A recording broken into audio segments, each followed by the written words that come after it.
En el último mes de este año, y para muchos este año significó pues muchos problemas, muchas crisis. Muchos se propusieron anhelos, metas o sueños.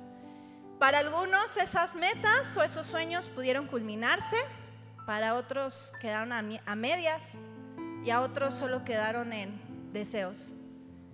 Sabemos que estamos a pocas semanas para, como siempre en enero, ahora sí, ¿no? Mis propósitos. Pero antes de adelantarnos, creo que estos tiempos, y creo que Dios no se queda, más bien su palabra no llega vacía, y Dios lo sabe todo y nosotros debemos de aprender a recibir, porque las enseñanzas que hemos estado escuchando, no solo los días miércoles, sino los otros domingos, creo que hay profecía y hay palabra para nuestras vidas, y el día de hoy es así también. Entonces yo te pido que tengas esa reflexión en esta mañana acerca de ese problema, acerca de ese sueño, acerca de esa situación crítica. Quiero que la pongas en tu corazón y estés atento a la voz del Señor para que Él pueda responderte, porque como te decía, estamos terminando un año. Podemos sentirnos desilusionados por no haber terminado tantos proyectos, o desilusionados por no haber escuchado respuesta, o desilusionados por no obtener lo que tal vez esperábamos, o por idealizar cosas. Pero creo que estas semanas deberíamos de terminar lo mejor posible, mi hermano, escuchando la voz de Dios y también nosotros confrontándonos, porque no podemos estar exigiendo si nosotros tampoco dar, ¿no es así? Entonces, aquí quiero comentarte. Jesús hablaba en su palabra a través de parábolas que eran verdades celestiales. Muchos de estos gentiles que le buscaban, algunos entendían, otros no tanto. Hay personas que se preguntan ¿por qué a veces no era Jesús tan claro con sus mensajes? ¿Tú crees que una palabra de salvación y de vida iba a ser tan básica y tan hueca?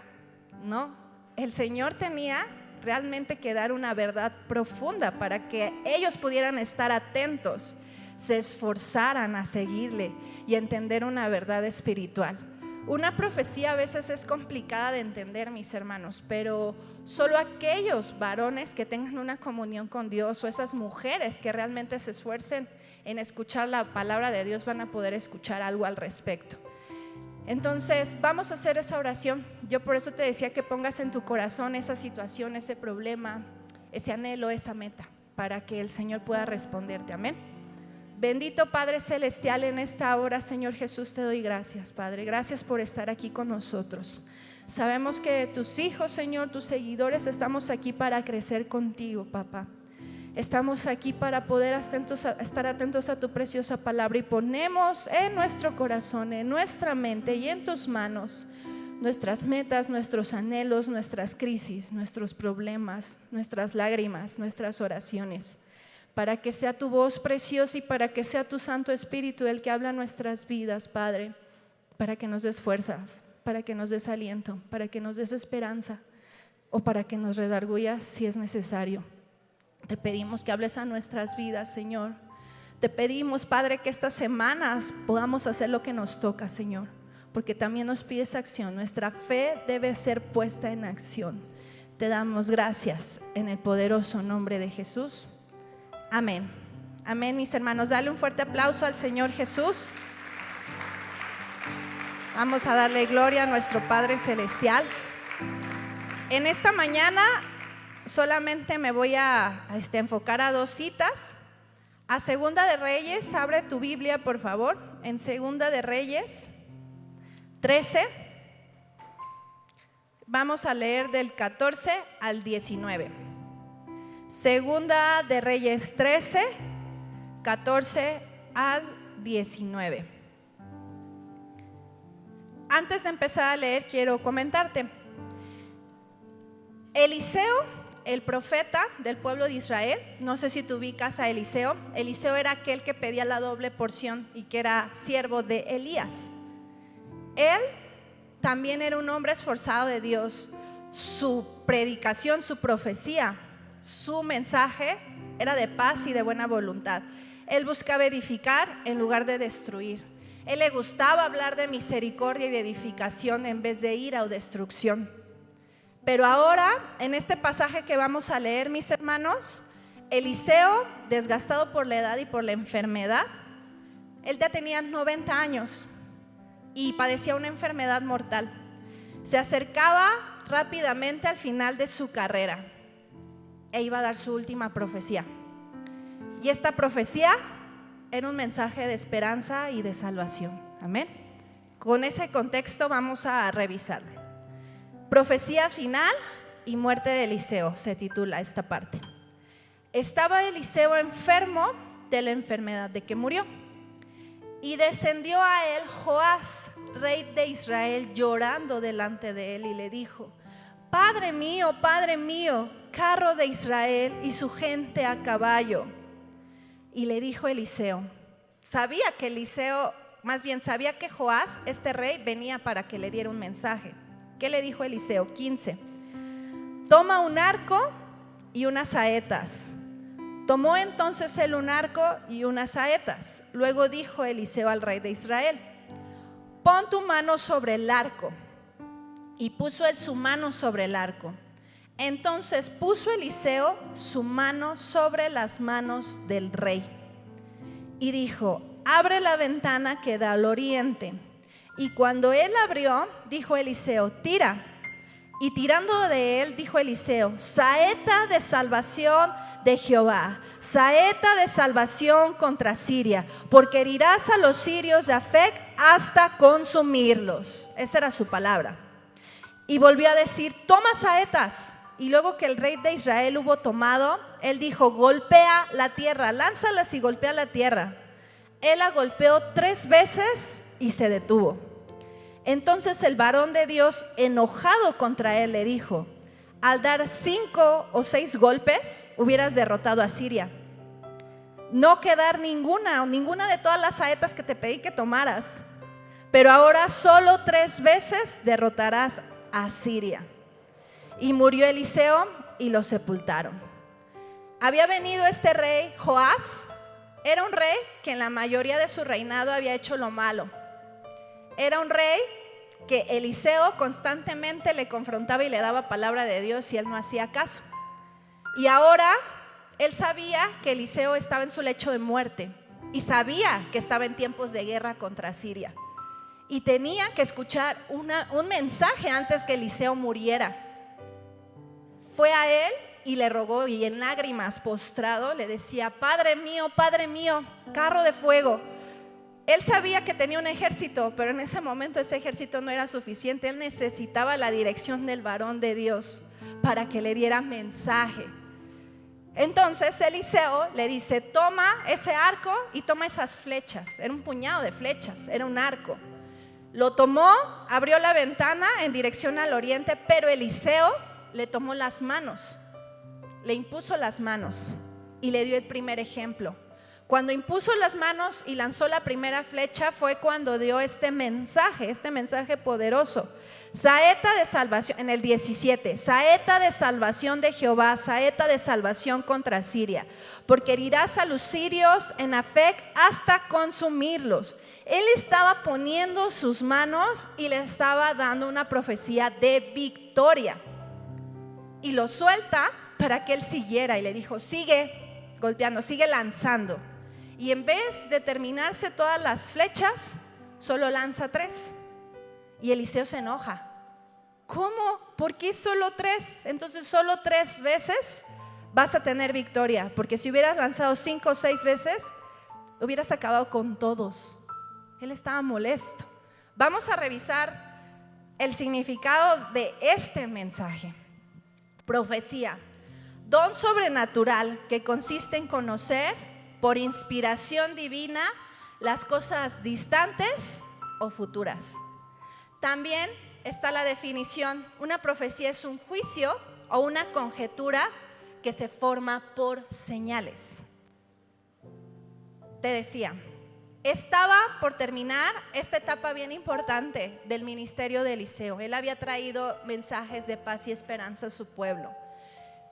Aquí hay algo bien importante antes de ir desmenuzando, mis hermanos, cada símbolo. Y algo bien importante que también Dios habló a mi vida. Se consideraba a Eliseo como la fuerza y la protección de Israel. Era un ministro. En ese entonces no había pastores, eran los profetas. Y los profetas eran la fuerza y la protección del pueblo. Amén. ¿Qué utilidad tenían los carros y jinetes en esas guerras? Porque recuerdas que él dijo: carro de Israel y tu gente a caballo. Le estaba diciendo eso a Eliseo. ¿Qué significa esto? Toda la fuerza de la batalla estaba en estos carros y en estos jinetes. No puede haber defensa ni ofensa sino por ellos. Y esto era Eliseo para Israel. Hermanos, eso es nuestro pastor para su pueblo. Amén. Vean, en la época de los reyes, el mayor salvaguarda para cualquier nación era la santidad y la fidelidad de sus profetas, sin los cuales estaban expuestos a la desolación total, porque el profeta era el que se tenía que santificar, que purificar, que estar en constante comunión con Dios para llevar mensaje al pueblo, para orar por el pueblo, para interceder por el pueblo, para dar ánimo al pueblo. Si el profeta no existiera, había desolación total para el pueblo de Israel. Amén. Entonces, ¿qué podemos ver aquí, mis hermanos? Yo te decía eso. Un pastor, un ministro, es eso para la iglesia. Y a veces nosotros no valoramos ese trabajo. Todo lo contrario. ¿Cuántas veces queremos más o somos más dependientes o nada nos parece? Y no nos damos cuenta de la responsabilidad tan grande que tiene el pastor sobre sus hombros para interceder, para santificarse, para él dar esperanza, para dar palabra a su pueblo, para poder responder por sus ovejas. Y eso a veces nosotros no lo tomamos en cuenta. ¿Por qué te lo estoy diciendo? Porque ese punto lo vamos a reforzar un poquito más adelante. Esta parte, mis hermanos, hay símbolos que vamos a ir revisando, símbolos de los cuales tú debes de estar atento. ¿Por qué? La palabra de Dios, mis hermanos, yo te decía, es palabra de vida, no puede venir tan simple. ¿Tú no recuerdas cuando recién te predicaban y era difícil para ti entender la palabra de Dios? Para mí lo era. Claro, y mucha gente por eso se desespera. Mi hermano, no es un jeroglífico, pero tampoco es algo fácil. No es fácil porque debes de tener discernimiento, debes de ir llenando tu parte espiritual, debes de tener una intimidad con Dios, debes de tener un compromiso, debes de tener una responsabilidad. Por lo tanto, la palabra te va a hablar. Tú tienes oraciones, tú tienes sueños, tú tienes problemas, tú tienes crisis. Y la forma en que Dios te va a hablar es a través de su palabra. Pero ¿qué crees? También es a través de sus ministros. También es a través de palabras y de la imposición de manos de un pastor, de una líder, de alguien que también se está esforzando para ayudar al pueblo de Dios. Eso es bien importante. Aquí hay otro punto, mis hermanos. Hablaba que el mensaje de Dios era un mensaje de salvación. Flecha. ¿Qué significa la flecha? La flecha significa dirección. Es un símbolo que apunta a un camino. Nuestro camino debe de ser dirigido por Dios. Si tú quieres que sea un camino de bien, de bendición, de la dirección correcta. También las flechas se utilizan en los relojes o en las brújulas para señalar, para orientar, para determinar un tiempo. Tu vida está determinada por un tiempo, por días, por horas. Y nuestra flecha debe de ser la palabra de Dios, debe ser la dirección del Señor a nuestras vidas. Eliseo ordenó a Joás que tomara un arco y flechas como un acto simbólico diseñado para intimar de manera más completa y significativa las victorias prometidas para Israel con los sirios. Tú tienes victorias prometidas. Si tú has estado atento a la voz de Dios, Él ha puesto victorias para tu familia, para tu ministerio, para tu vida. Pero ¿qué pasa? Esas profecías, esas victorias que se han puesto en tu vida, debe de crecer o dar frutos a través de varios símbolos o de varios elementos. Primero, impuso sus manos. Por eso te decía, qué importante, por ejemplo, es un pastor para su iglesia. Él a imponer sus manos. Él también está dando. Tú cuando recibes un abrazo, ¿no es lindo recibir un abrazo de quien sea? El afecto, las caricias, tú sientes un abrazo lindo, ¿no? Imponer manos es un toque de fe, un toque de poder de Dios. Eso es muy importante. Y la medida de la salvación también está limitada por nuestra fe. Lo estamos viendo con este rey. El hecho de que Joás disparara solo 3 flechas mostraba esas victorias, pero delató la debilidad de su fe. Si tenía todo el recurso de todas las flechas, ¿por qué solo toma 3 y no todas? Se supone que como rey sabía, si a ti te gusta la historia o te gustan las series de guerras, ¿estás de acuerdo? Te enfrentas con cierto territorio, viene otra, viene otra, viene otra. Yo creo que este rey sabía todo lo que implicaba poder derrotar a los sirios. Y si solo se limitaba a 3, ahorita vamos a revisar un poquito más adelante esta parte. El mayor gozo de un verdadero profeta o de un varón de Dios es proclamar liberación a los oprimidos. Decía un pastor, un mensaje no es para condenar.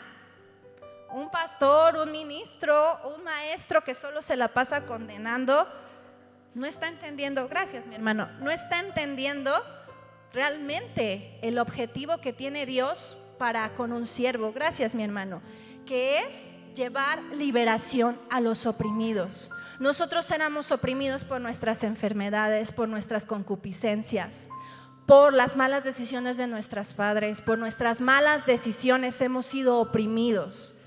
¿Y qué ha pasado? Nosotros venimos a los pies del Señor para buscar la liberación. Y esa liberación tiene que llegar por medio de alguien que te la predica y después por alguien que te está nutriendo constantemente para que venga completamente esa obra de liberación. Amén. Entonces podemos ver aquí esta parte, que Jehová lleva a cabo la salvación por medio de agentes humanos. Nuestro Señor Jesús lleva su completo milagro, su completa obra por medios humanos. Él en toda su divinidad vino a manifestarse en carne. Era la única forma de hacer un sacrificio que trajera nuestra salvación. Entonces los agentes humanos también deben de intervenir para nuestra salvación, para nuestras metas, para un mensaje en nuestra vida. Amén.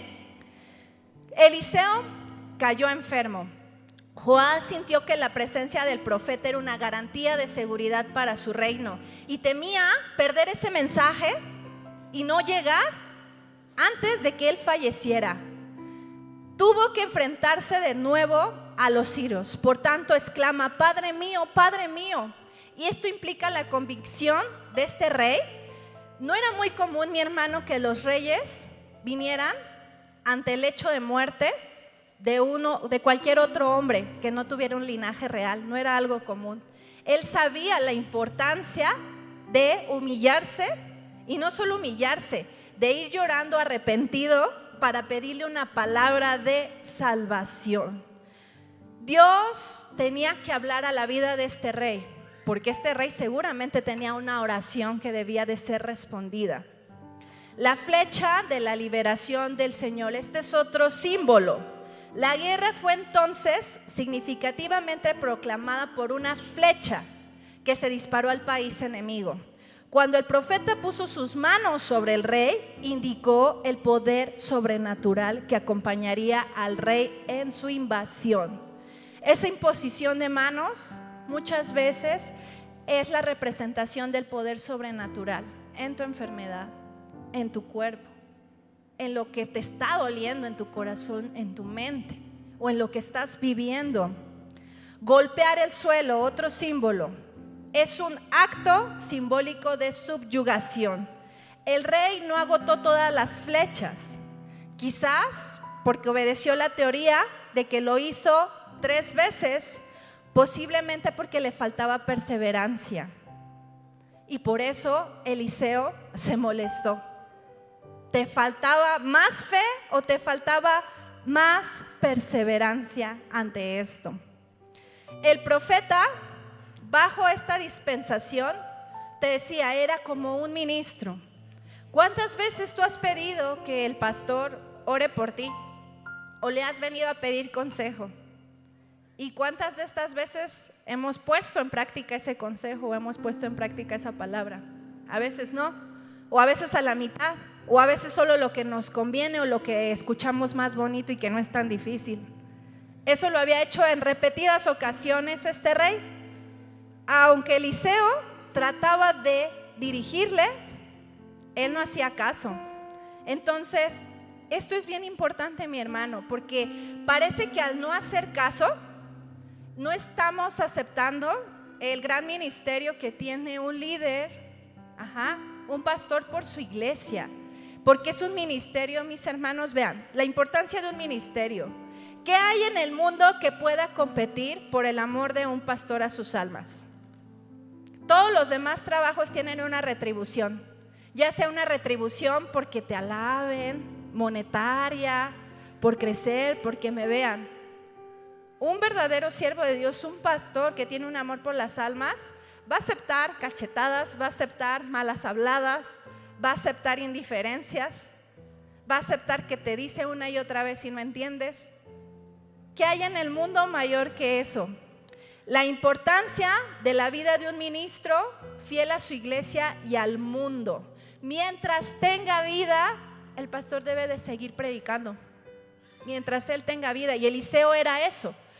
Que a mí, no sé, se me hizo muy bello, mis hermanos. No sé si estoy como un poco mal, pero se me hizo muy bello que tú pudieras saber en qué momento vas a morir y estés preparándote para tu muerte. Y no solo eso, lo último que él iba a hacer, iba a dar una profecía de esperanza.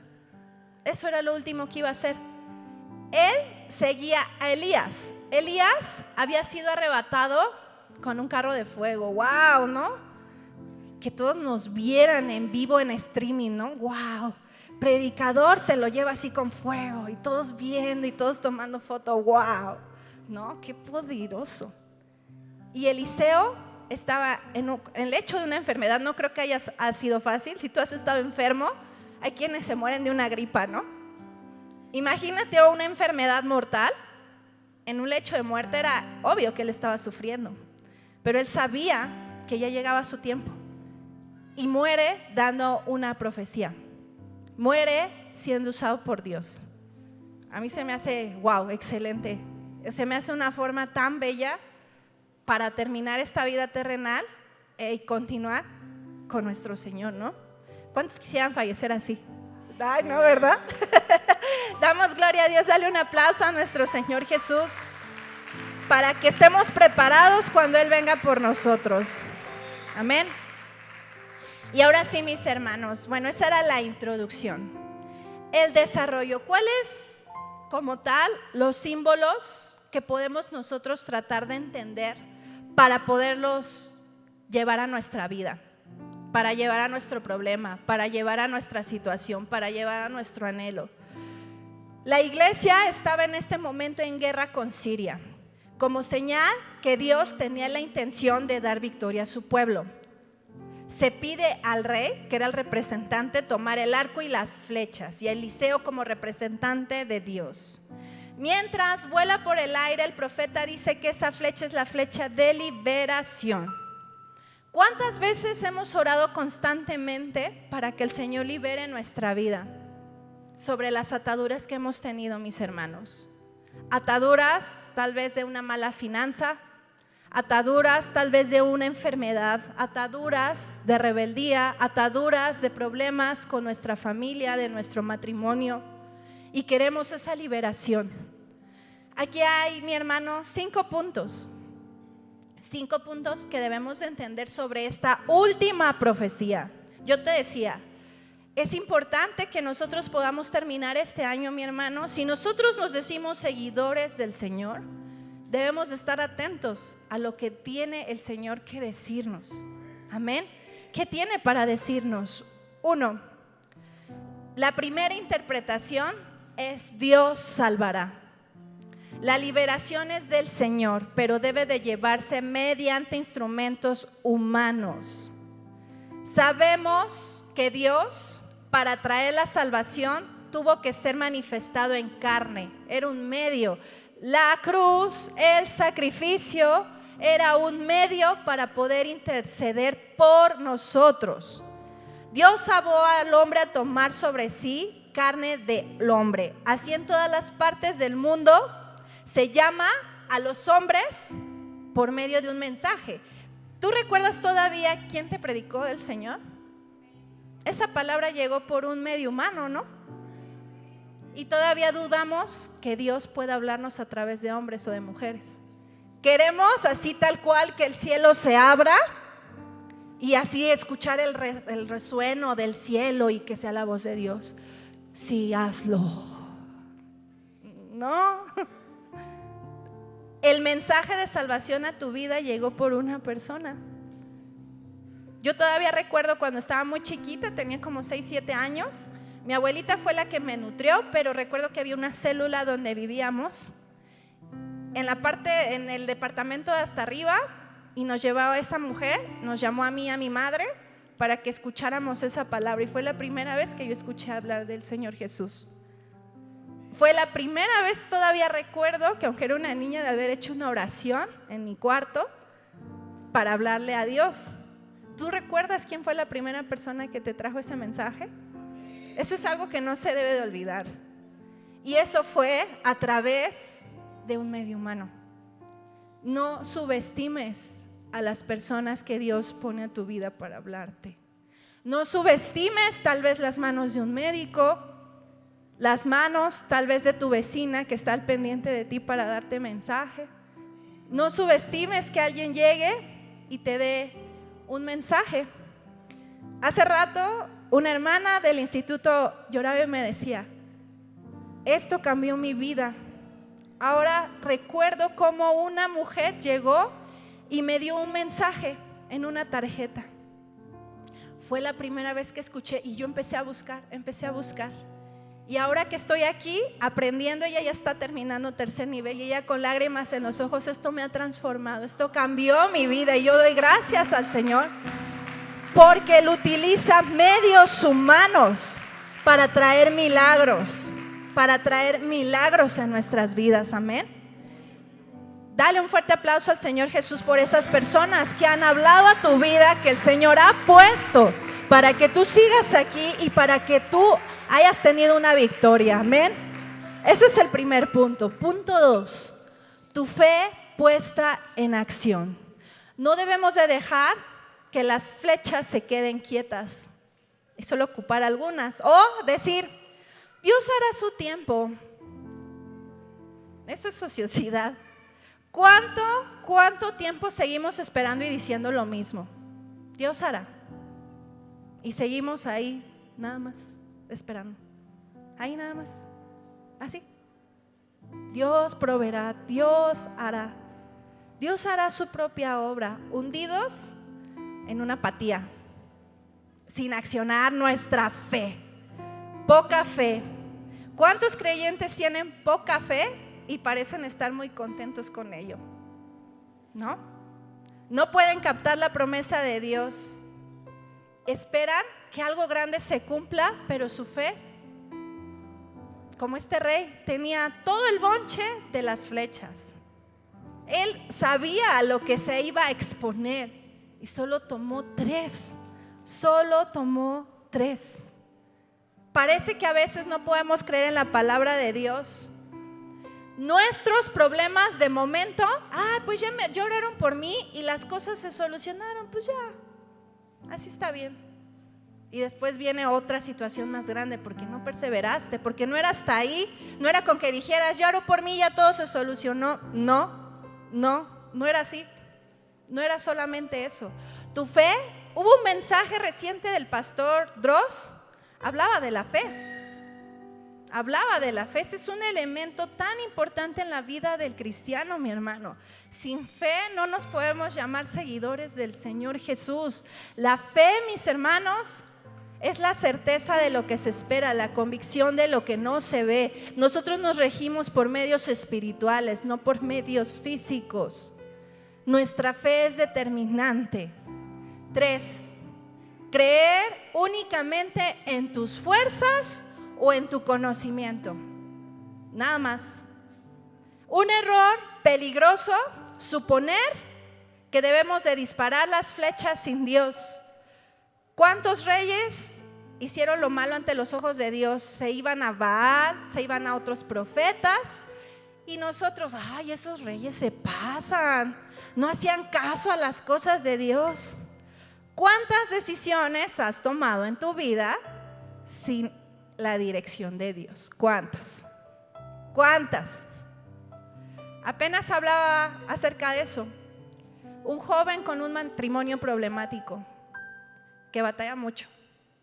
Y yo decía, pero esa fue una decisión que él tomó. Él tenía las señales de esa mujer. Y desafortunadamente, ahora es sufrir las consecuencias de esas decisiones tomadas sin la dirección de Dios. ¿Cuántas decisiones hemos tomado así? Solo porque decimos, pues yo sé, yo tengo la experiencia, es que ya me dijeron, ya otras veces me ha salido bien.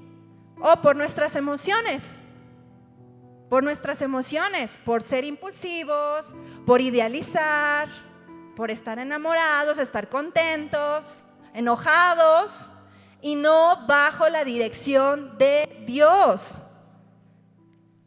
¿Qué es peor? Esa apatía de decir, ay, el Señor obrará.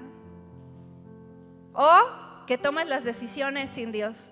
Pues creo que las dos son terriblemente peligrosas, ¿no es así? ¿Por qué? Alguien apático puede convertirse en una persona tibia, pero no me adelanto a eso. 4, no comprender la sabiduría divina, la que viene por medio de escudriñar sus escrituras. No comprendemos a veces las cosas profundas de Dios y nos conformamos con lo básico de ¿quién acepta a Dios en su corazón? Yo. ¿Quién se bautiza? Yo. Y ya. ¿Cuántas veces creemos que con eso ya eres salvo, eres cristiano, ya estás bien? Y ya, con eso. No. Tenemos que seguir creciendo, tenemos que seguir estando atentos a la voz de Dios. Dios habla, sigue hablando, mi hermano, sigue hablando, pero más bien parece que nosotros nos seguimos conformando o no queremos aprender más. ¿Realmente en algún momento te has puesto a aprender más de la palabra de Dios? ¿Cuántas veces lees tu Biblia? ¿Cuántas veces te preparas? ¿Cuánto más estudias o escudriñas? A ver, si se supone que esta es la voz del Señor para traer salvación a tu vida, se supone, y digo se supone porque así lo tomamos, que solo esto es lo que nos va a traer dirección, vida eterna, y no lo ocupamos. Es triste, ¿no? Y me incluyo también en ocasiones donde tomamos más atención de otras cosas que te dicen, de este libro depende tal cosa, y lo hacemos. Pero no nos ponemos a profundizar la palabra de Dios. ¿Será que el rey no entendió y que por eso solo tomó 3 flechas? ¿Sería su poca fe o sería que no entendió? Que el profeta le estaba dando una profecía y una palabra de victoria y que debía de tirar todas. ¿Sería que no entendió? Nos pone incluso a dejar pensar eso. ¿Será que a veces Dios te está hablando y no entiendes o no alcanzas a reconocer la voz de Dios a tu vida? Porque puede pasar. Estábamos hablando de tomar decisiones dirigidas por Dios. Y esas decisiones dirigidas por Dios no se pueden quedar en Señor, tú haz. No, tú debes de pedir sabiduría de Dios. Quiero que busques Santiago 1. Santiago 1 del 2 al 8. La sabiduría que viene de Dios. Santiago 1, 2 al 8. Mi hermano, no podemos llamarnos seguidores de Jesús, no podemos esperar milagros, no podemos esperar cosas sobrenaturales si nosotros no estamos atentos a la voz o no sabemos reconocer la palabra de Dios o su voz. ¿O qué tal y el diablo es el que te está hablando y ni cuenta te das? ¿Cómo poderlo entender? Santiago 1, del 2 al 8 dice, la sabiduría que viene de Dios. Hermanos míos, tened por sumo gozo cuando os halléis en diversas pruebas, sabiendo que la prueba de vuestra fe produce paciencia. Mas tenga la paciencia su obra completa, para que seáis perfectos y cabales. ¿Te suena esa palabra?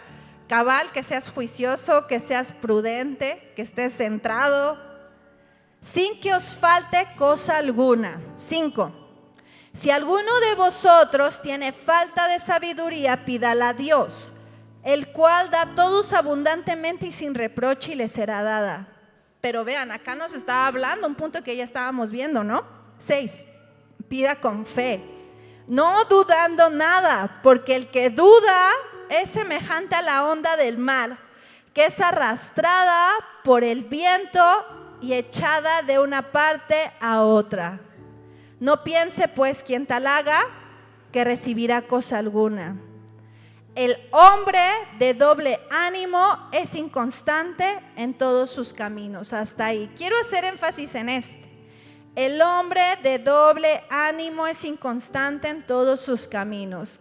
¿Qué entiendes por doble ánimo? Que un día sí y al otro no, ¿no? ¿Verdad? Que un día está bien emocionado y al otro día ya está bien apático. Que un día es todo amor y al otro día odia a todos los hermanos, ¿no? ¿No te suena algo así? Doble ánimo. Estamos hablando de la sabiduría de Dios, pero nos está haciendo este énfasis que no seamos como esos hombres de doble ánimo. Mis hermanos, creo que a estas alturas las enseñanzas han sido claras al decirnos que si tú te dejas llevar por tu carne y tus emociones, estás yendo contra el Espíritu. Y si quieres ser direccionado de una manera correcta, el Espíritu es el que debe de crecer y nuestra carne o nuestras pasiones menguar. Entonces prácticamente eso es lo que nos está diciendo. Un hombre o una mujer que es de doble ánimo es aquel que se deja llevar por sus emociones, por su carne, que a veces sí, a veces no, y luego sí, y luego no, y sí, no, y así se la pasa. Esa persona no va a tener buenas decisiones. Esa persona después va a estar reprochando las consecuencias de sus decisiones, de por qué sufro y por qué me pasa y por qué esto. Un hombre de doble ánimo es conformista. Nos enlaza esta parte al último punto: ser conformistas con las cosas de Dios o ser inconstantes, quedarnos a medias de las cosas de Dios. Nos conformamos con lo fácil para no batallar de más. Menos responsabilidades. Parece que así nos quedamos muchas veces, ¿no? Menos responsabilidades para no batallar. No me involucro tanto para que no salga ahí herido. ¿Cómo quieres cosas grandes si te involucras en lo poco? ¿Cómo quieres promesas grandes si solo así poquito? Recuerdo, mi hijo tiene un Spider-Man y digo, qué Spider-Man tan sabio. Le aprietas la manita y dice, un gran poder conlleva una gran responsabilidad. Y yo, sí, tienes toda la razón, Spider-Man. Y parece que así estamos nosotros. Sabemos que Dios puede hacer algo grande en nuestro matrimonio, en nuestra vida, en nuestras finanzas, en nuestro ministerio. Híjole, pero conlleva muchas cosas, ¿no? Mejor así, ¿no? Vengo, diezmo, aplaudo y ya, hasta ahí. Porque sabemos que un gran poder conlleva una gran responsabilidad, como decía nuestro amigo Spider-Man. Creo que Spider-Man leía la Biblia. Pero ¿qué pasa, mis hermanos? Es difícil, sí, pero va a tener grandes frutos. Va a tener grandes frutos. ¿Has escuchado esa alabanza de Marcos Vidal? Donde preguntan en oración, ¿dónde están esos milagros? ¿Dónde están esas mujeres que me adoraban? ¿Dónde estaba todo eso que se veía antes? Y la respuesta de Dios es, pues es que ya no hay esos hombres y esas mujeres esforzadas. Ahora todos siguen sus deseos, sus concupiscencias, se están peleando, quién tiene más, quién lo hace mejor, es que ella me hizo, y se desvían, se desenfocan. Y nos pesa cargar responsabilidades sobre nuestros hombros, nos pesa demasiado. Nos pesa demasiado. No queremos cargos justo porque tenemos que cargar algo al respecto. Y les digo, Dios habló a mi vida, mis hermanos. Yo el año pasado estaba me sentía muy cargada. Y yo decía, a mí me han encargado el Instituto Bíblico. Y yo decía, ay no, ya lo voy a dejar. Es mucha responsabilidad. Es mucha responsabilidad. Pero ¿sabes qué, hermano? El Señor es tan bueno porque a mí me llena tanto cuando alumnos se acercan por una oración, por un consejo, a decirme lo que Dios hace en sus vidas. Y dices, wow, Señor, es que sí es pesado, pero hermano, nada se compara, a la salvación de un alma, nada se compara a que una persona pueda encontrar ánimo, aliento, aprenda, nada se compara a eso, mi hermano, nada. Amén. Y Dios nos va a llevar a grandes cosas, pero dependen de tu compromiso, dependen de tu responsabilidad. También podemos ver, tenemos muchas teorías sobre este rey. Podría haber sido un rey inconstante y decir, ya con 3 y hasta ahí, ¿no? Pues ya con que venga el servicio hasta ahí. No son borrachos, no son mentirosos, no violan el día de reposo. Pero eso es todo lo que se puede decir de ellos y ya. Qué duro, ¿no? Y ya, nada más. No es un mal hombre, pero ya, solo eso. Hermanos que solo han disparado 3 veces, ya han golpeado el suelo 1 o 2 veces. Pero ¿qué pasa cuando su pecado, su problema está ahí? Es esa inconstancia, es esa desidia, es ese doble ánimo, que por eso da cabida a ese problema, a esa maldición, a esa enfermedad. Y nosotros tenemos que tomar la responsabilidad del compromiso de ser constantes, de que nuestro sí sea sí. Si tú te comprometiste en algo y lo dejaste, considéralo. Que tu palabra tenga un peso. Como antes, mis hermanos, no era necesario hacer un contrato. Era solamente necesaria tu palabra. Y con eso la gente podía confiar. ¿Tú crees que ahorita si yo le digo, le vendo una casa y con la palabra sí te la voy a pagar? No, pues me vieron la cara, ¿no? Ahora nuestra palabra ya no pesa. Porque ¿cuántos dicen, sí voy a ir y no llegan? Sí lo voy a hacer y no lo hacen. Sí voy a dar y no lo hacen. Ten cuidado con lo que dices, porque la gente por eso te va a conocer. Pues es el que siempre dice eso, pero no lo hace. Y eso tiene que ver con tu inconstancia también, con tu doble ánimo, con tu conformidad. Hay un texto que leí en una página que me sorprendió. Es una página de Milética que decía, refiriéndose a los cristianos: su religión parece haberlos hecho morales, pero sería difícil percibir que los ha hecho santos. O sea, pareciera que tanta gente busca hoy a Dios solo para tener una moral correcta, para ser bueno. Voy a hacer lo correcto porque mi culpa es demasiada y quiero ser bueno, pero no para ser santo. Los hermanos del FAC están hablando de los símbolos del tabernáculo. El sacerdote debía de ser santo para entrar a la santísima presencia de Dios. Él debía de prepararse. Si no era apto, moría ahí. Moría. Era una gran responsabilidad su santidad. Y ahora nuestra santidad es lo menos que podemos ver en las cosas de Dios o como cristianos. Es lo menos.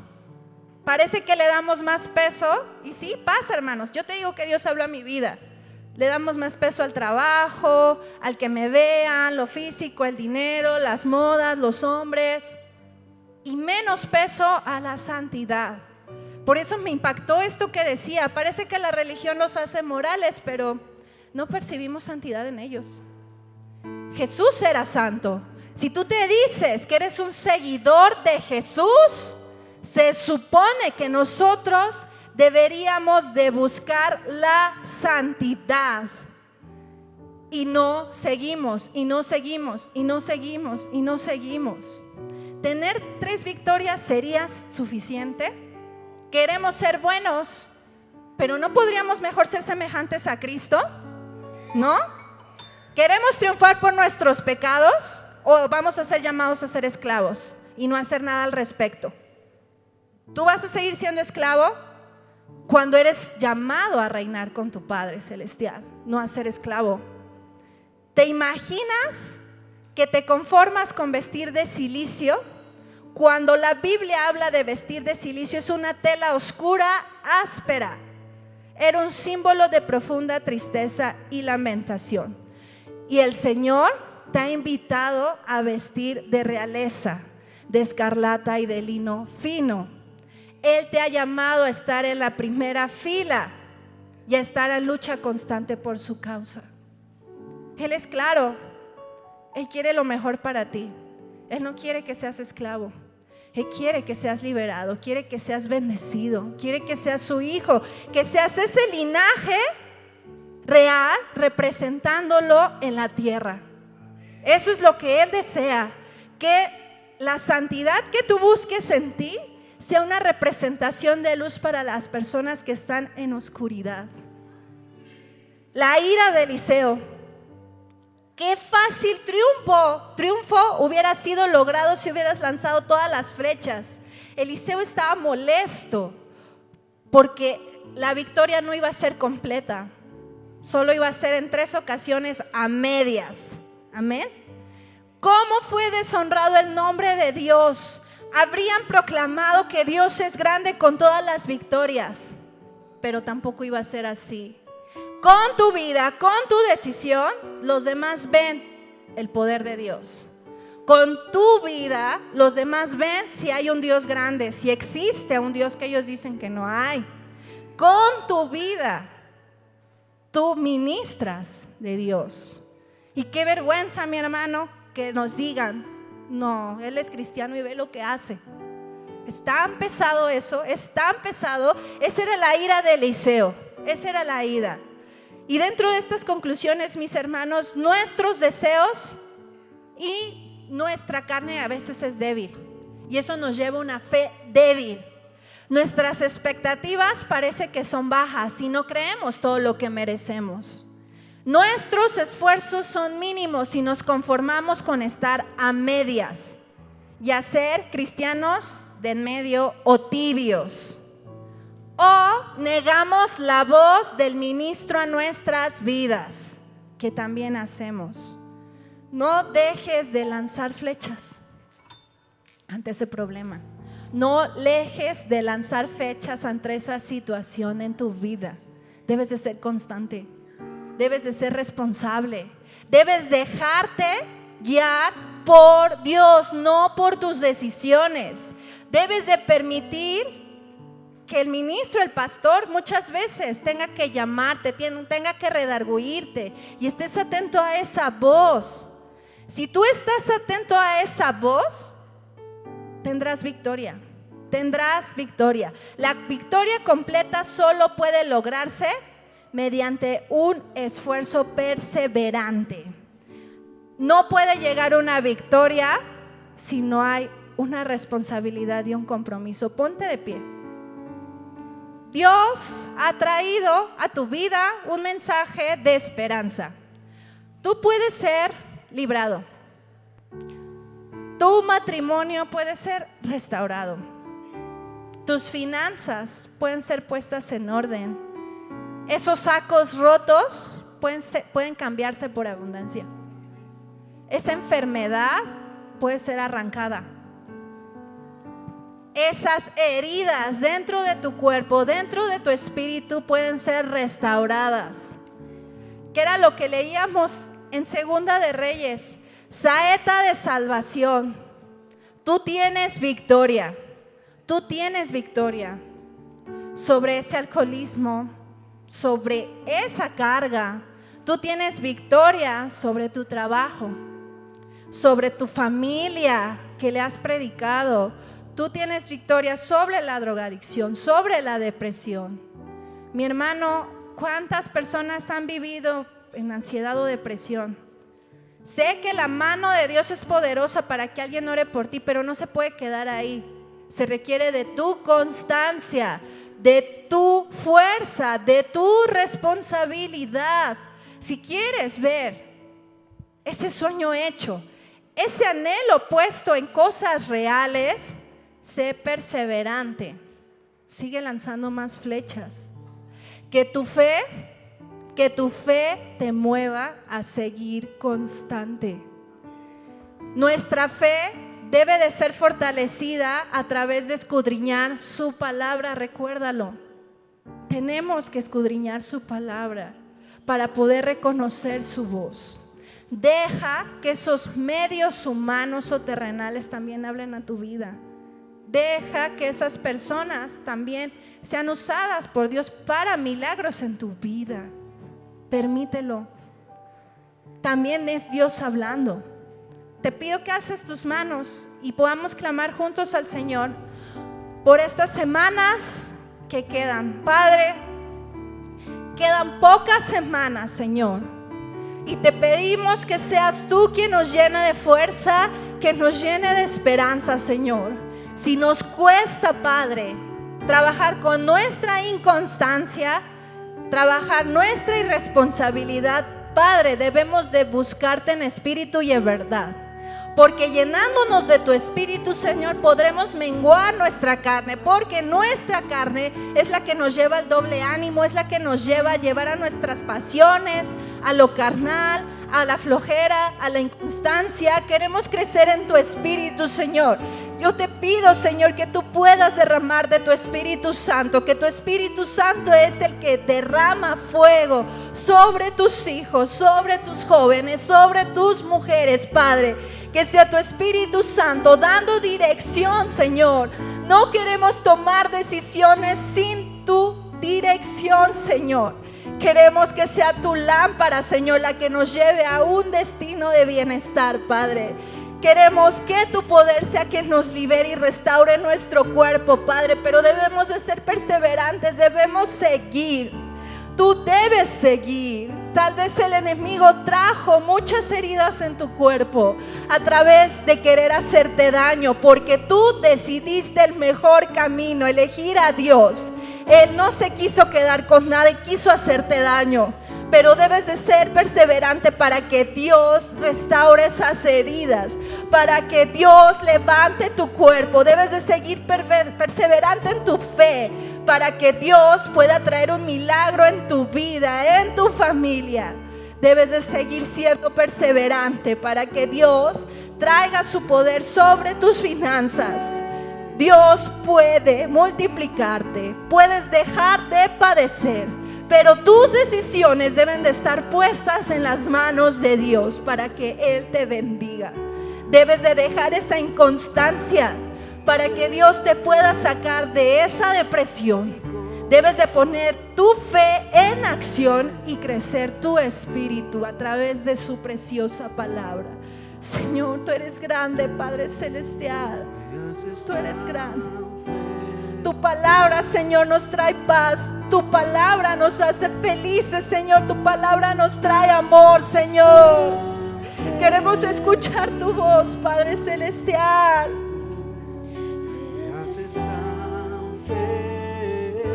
Padre, tú eres el único que nos puedes llenar, Señor. Eres solo tú, mi Señor Jesús, el que puede traernos esa paz. Solo tú, Señor. Te pido, Padre, que escuches las oraciones de tus hijos, Señor. Te pido, Señor, que ellos puedan reconocer tu voz, Padre, que puedan estar atentos a tu palabra, Señor, para que tu obra sea cumplida bajo tu tiempo perfecto, Señor. Tú no te quedas, Padre, con nada. Tú eres dueño de todo, Señor. Tú eres dueño de todo. Tú conoces nuestra necesidad. Tú lo puedes todo, papá. Tú lo sabes todo, Señor Jesús. Solo eres tú, Padre Celestial. Solo eres tú, mi Señor. Levanta tu voz y clama al Señor, o dale gracias, o canta una alabanza declarando victoria.